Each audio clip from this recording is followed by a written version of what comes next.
Hello friends, welcome to Vidyakulam online classes. भाग की श्रृंखला को आगे बढ़ाते हुए आज की क्लास में हम लोग देखेंगे कि जीरो से रिलेटेड जो भाग होते हैं उनको हम लोग कैसे देखते हैं। देखिए, क्लास सेकंड से लेकर के और अगर आप जहां तक की भी प्रिपरेशन करेंगे, जितने भी भाग आपको रास्ते में किसी भी क्वेश्चन में मिलेंगे उन सारे भाग को मैं कवर करूंगा।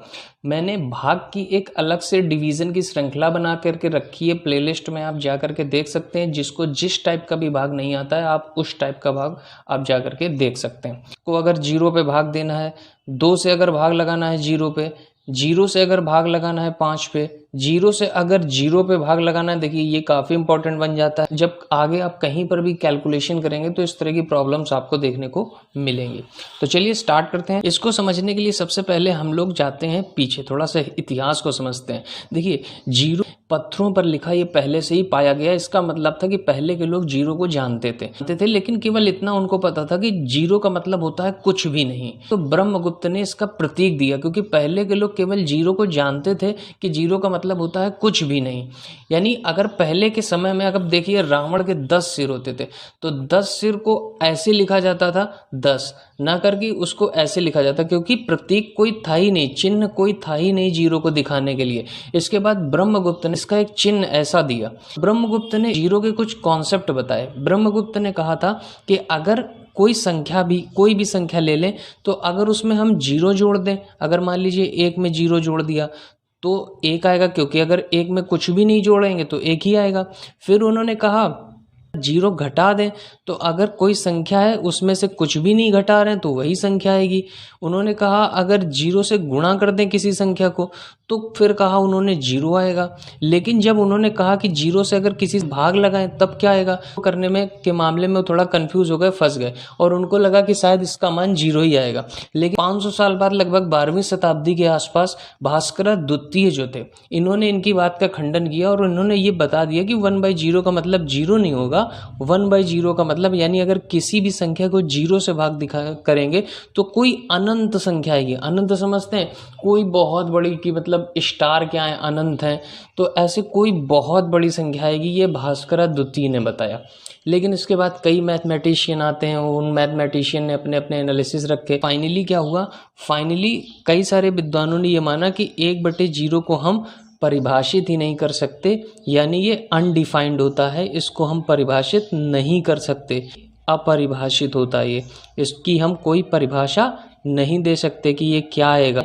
अब देखिए हम लोग क्वेश्चन पे आते हैं। अब यहाँ पर देखिए 2 का पहाड़ा पढ़िए कि जीरो आ जाए, तो आप कहेंगे सर किसी भी संख्या का गुणा अगर जीरो में करते हैं तो जीरो ही आता है, ब्रह्मगुप्त ने बताया था। किसी भी संख्या का गुणा जीरो में करिए तो क्या आएगा, जीरो। तो 2 का पहाड़ा पढ़िए कि जीरो आ जाए, तो आप कहेंगे 2 0 0, 2 कर देंगे जब तो ये कट जाएगा, कुछ नहीं बचेगा। तो ये कितनी बार भाग गया, 0 बार। तो हम इस तरह से कह सकते हैं कि किसी भी संख्या का भाग अगर जीरो में दिया जाएगा तो कितना आएगा, जीरो आएगा। जैसे कोई भी संख्या ले ले, मान लीजिए 234 ले लिया, 234 का भाग जीरो में देंगे तो कितनी बार जाएगा, तो आप कहेंगे सर किसी भी संख्या का गुणा जीरो में करते हैं तो जीरो आता है। 234 जीरो कितना हो जाएगा, जीरो। देखिए ऐसे करते हैं ना, ये जितनी बार भाग जाता है इसका गुणा होता है ना, तो 234 गुणा जीरो कितना आएगा, जीरो आ जाएगा। तो फिर कुछ नहीं बचेगा, तो आंसर क्या आएगा आपका, जीरो। इससे आपने एक चीज समझी कि अगर कोई भी संख्या होगी अगर जीरो पे भाग लगाओगे तो वो जीरो ही आएगा। ध्यान रखिएगा, इस क्वेश्चन को इस तरह भी लिखा जाता है, 0 डिवाइड बाई 234 डिवाइड बाई 2, ऐसे भी लिखा जाता है। अब जैसे 0 भागे 1 लिखा है तो इसका मतलब क्या है, 0 भागे 0, इसका मतलब 1 का भाग जीरो में देना है तो कितना आएगा, जीरो आएगा। 2 का भाग जीरो में देना है तब भी कितना आएगा, जीरो आएगा। 3 का भाग जीरो में देना है तब भी कितना आएगा, जीरो। यानी किसी भी संख्या का भाग जीरो में देंगे तो जीरो ही आएगा। ये बात समझ पाए, ठीक है। लेकिन अब अगर जीरो का भाग किसी संख्या में देंगे तो क्या आएगा, इसको हम इस तरह से भी लिख सकते हैं, 5 भागे 0, यानी 5 भागे 0, या ऐसे भी लिख सकते। तो अब एक चीज समझ लीजिए, अगर किसी भी नंबर को जीरो से भाग करेंगे तो आगे कई मैथमेटिशियन ने क्या बताया था कि इसके बारे में हम कुछ कह नहीं सकते कि कैसा नंबर आएगा। तो देखिए कैसे, 0 1 जा क्या होगा, 0 होगा, जीरो टू जा भी क्या होगा, जीरो होगा। जीरो थ्री जा भी क्या होगा, जीरो होगा। जीरो फोर जा भी क्या होगा, जीरो होगा। जीरो फाइव जा भी क्या होगा, जीरो होगा। यानी कितनी भी मार मल्टीप्लाई करो आएगा तो जीरो ही। तो इसके बारे में हम इस भाग को कर ही नहीं सकते। तो जब इस भाग को हम कर ही नहीं सकते तो हम कहेंगे हम इसकी कोई परिभाषा नहीं दे सकते, यानी ये वैल्यू क्या होती है, अनडिफाइंड होती है, यानी अपरिभाषित होती है। इसकी हम परिभाषा नहीं दे सकते, हम नहीं बता सकते इसको कैसे किया जाएगा। तो ये अपरिभाषित होगी। ये कैसी होगी, अपरिभाषित होगी। ठीक है। तो जब कभी ऐसे आ जाए कि किसी भी संख्या का भाग अगर जीरो से किया जाएगा तो हमेशा क्या आएगा, अनडिफाइंड आएगा। अनडिफाइंड आएगा यानी अपरिभाषित आएगा। यानी अगर मैं पूछ लूँ आपसे कि 1/0 क्या होगा, तो आपका जवाब होगा सर ये अनडिफाइंड होगा, अपरिभाषित होगा। कहीं कहीं पर आपको इन्फिनिटी लिखा दिखेगा, वो भास्करादित्य ने ऐसा कॉन्सेप्ट बताया था, इस वजह से आपको कहीं कहीं पर इन्फिनिटी लिखा दिखेगा। लेकिन आगे के जो मैथमेटिशियन थे उनकी बात को ही आप फॉलो करेंगे, क्योंकि ये कहीं ना कहीं गलत हो जाता है। तो ये 1/0 क्या होगा, अनडिफाइंड यानी अपरिभाषित होगा।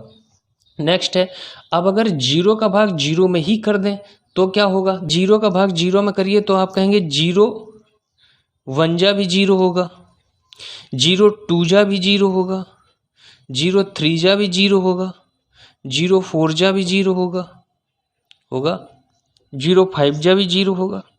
यानी हर तरह से इसकी वैल्यू तो बहुत सारी हो सकती है, एक भी हो सकती है, दो भी हो सकती है, तीन भी हो सकती है।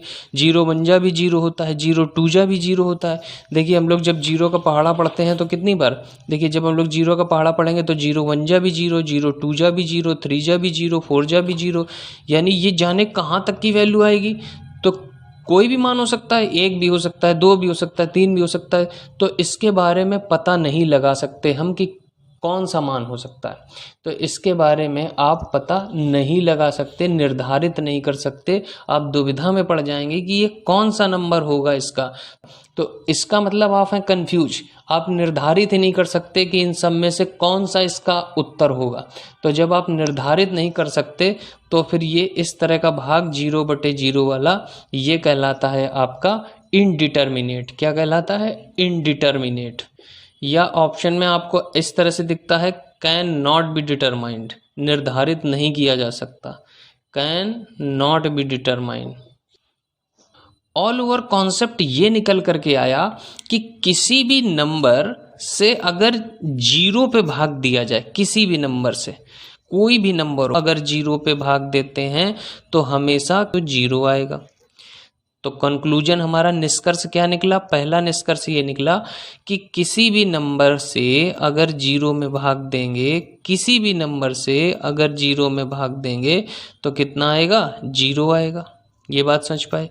दूसरा निष्कर्ष ये निकला, किसी नंबर को जीरो से भाग देंगे, अगर किसी नंबर को जीरो से भाग देंगे तो फिर क्या आएगा, तो फिर हम कहेंगे कि अपरिभाषित आएगा, यानी हम उसकी परिभाषा नहीं दे सकते। अपरिभाषित आएगा यानी अनडिफाइंड होगा। तीसरा क्या निकल करके आया निष्कर्ष, तीसरा ये निकल करके आया कि 0/, अगर जीरो हो जाएगा तो इस कंडीशन में ये आएगा निर्धारित नहीं किया जा सकता।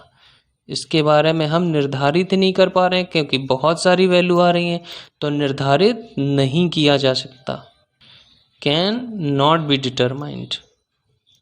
तो उम्मीद करता हूँ आज आपको ये जीरो वाले भाग समझ में आ गए होंगे। आगे आपको ये किसी भी प्रकार के कैलकुलेशन में मिलते हैं तो आप उनको इजीली सॉल्व कर पाओगे और समझ पाएंगे कि इसका मतलब वास्तव में क्या होगा। तो चलिए मिलते हैं नेक्स्ट वीडियो में किसी नए कॉन्सेप्ट को लेकर के। Okay, thanks for watching guys.